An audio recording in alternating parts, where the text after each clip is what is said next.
আসন্ন জাতীয় সংসদ নির্বাচন ঘিরে নানা সমীকরণের মধ্যে প্রস্তুতিতে ব্যস্ত রাজনৈতিক দলগুলো। যোগ বিয়োগের ফলাফলে শেষ মুহূর্তে রাষ্ট্র ক্ষমতায় কারা আসতে পারে তা নিয়েই চলছে হিসাব নিকেশ।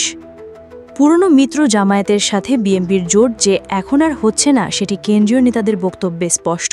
তবে বিএনপির সাথে জোট না করলেও ভিন্ন ভিন্ন ধারার দল নিয়ে জোট করতে যাচ্ছে জামায়াত।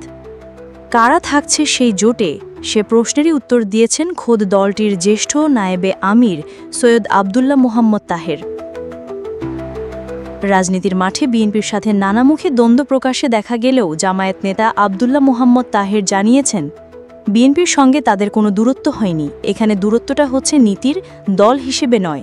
সম্প্রতি প্রথম আলোকে দেয়া এক দীর্ঘ সাক্ষাৎকারে এসব বিষয় তুলে ধরেন তিনি।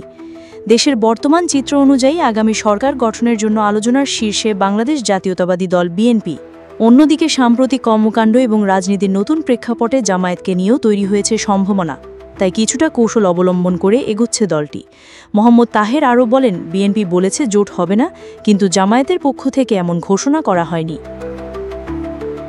তিনি বলেন, একটা জোট করছি যেখানে বিএনপি থাকবে না, সেখানে বিএনপির বাইরে ইসলামিক সহ কিছু দলকে রাখা হবে। আমরা সেই চেষ্টা করছি। অন্তর্বর্তী সরকারের দেয়া জুলাই ঘোষণাপত্র এবং সংস্কার প্রশ্নে জামায়াত, এনসিপি ও ইসলামী আন্দোলনের চাওয়া অনেকটা একই রকম হওয়ায় তাদের মধ্যে নির্বাচনী ঐক্য হতে পারে কিনা এমন প্রশ্নে তিনি জানান, নির্বাচন ইস্যুটা এখনও সামনে আনা হচ্ছে না। অনেকগুলো জায়গার কথা বলা হয়েছে। সংস্কার এবং অন্যান্য ইস্যুতে দলগুলোর লক্ষ্য এখন কাছাকাছি। সেক্ষেত্রে অন্তত এই জায়গা পর্যন্ত দলগুলো এখনও ঐক্যবদ্ধ আছে।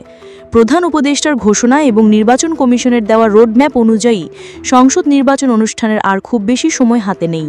ইসলামপন্থী কিংবা ভিন্ন ধারার দলগুলোকে সাথে নিয়ে জামায়াতের এই নির্বাচনী জোট জাতীয় নির্বাচনে কতটা প্রভাব ফেলে সেটি এখন দেখার পালা। এরকম নিউজ দেখতে আমাদের সাথেই থাকুন।